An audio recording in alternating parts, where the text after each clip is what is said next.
Challenging as these times may be, we are nonetheless confident that we shall overcome and bounce back even much stronger.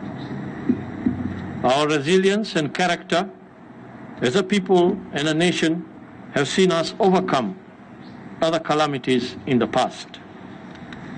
Fellow Kenyans, as we continue to battle this pandemic, the situation on the ground suggests that a lot more needs to be done by each and every one of us to flatten the infection curve. We have on several occasions made appeals to Kenyans on what they must do to achieve this. There is no magic bullet to beat the virus. The solution is to contain it and starve it of what nourishes it, which is spreading rapidly through human contact and physical closeness. The containment measures to flatten the curve remain the very basic ones of hand washing, maintaining social and physical distancing, wearing of masks when in public places, and discouraging public and private gatherings where physical distancing cannot be observed. Observing these measures surely causes discomfort and inconvenience, but they are the only known preventive measures that can be cheaply deployed to keep the virus at bay. This fight requires solidarity and steadfastness in keeping the course if we are to win it. Spotty and sporadic adherence to the measures by a section of society will certainly not help us achieve the desired results. We must all fight together, irrespective of our social standings in society.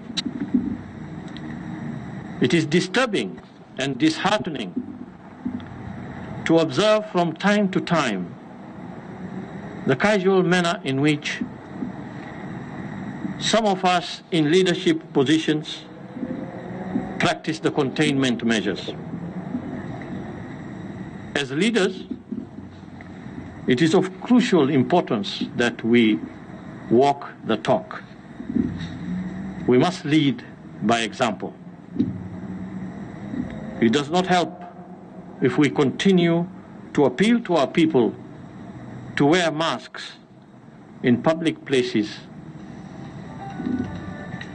yet some of us as leaders do not do the same.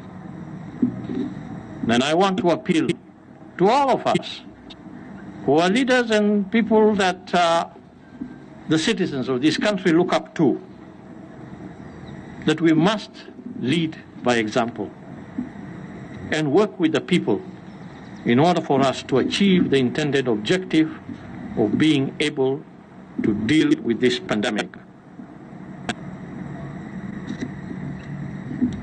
As the government has put in place all the necessary measures that it feels are important to be able to deal with this pandemic, including these measures, painful as they may be. We do know that these measures have worked in other places. They seem to be working in our settings, and we need to continue to maintain that. But the government can continue to do that. Yet it needs the people to work with it, to cooperate with it, with the government, in ensuring that these measures are adhered to and that we will yield dividends from the inconvenience and the discomfort that we subject ourselves and sacrifices that we subject ourselves to for the purposes of the common good. The people of Kenya must play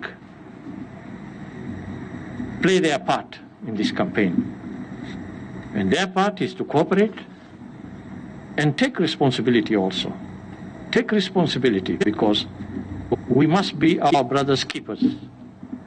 We must conduct ourselves, each and every one of us as Kenyans must conduct ourselves in a manner that we assume we are infected. Given that this disease has a large number of persons who may be carrying the virus but are unaware of it, the so-called asymptomatic people with who are asymptomatic for the disease. We need, therefore, to conduct ourselves as though we are carriers of this virus. And to do that, we need to, one, protect ourselves, and we also need to protect others. Hence all of these measures of social distancing, physical distancing, wearing your mask. The intention there is that everybody is protected. Even if you have done a COVID test and are negative, maybe 2 days ago, you may never know 2 days later whether you have contracted the disease, especially if you are asymptomatic. You may never know. So the point that I think we're trying to take forward here is that as much as the government continues to communicate to Kenyans on the importance of adhering to these measures, fellow Kenyans, please also take the responsibility of taking up these measures very seriously and doing whatever is necessary to protect yourself and protect others.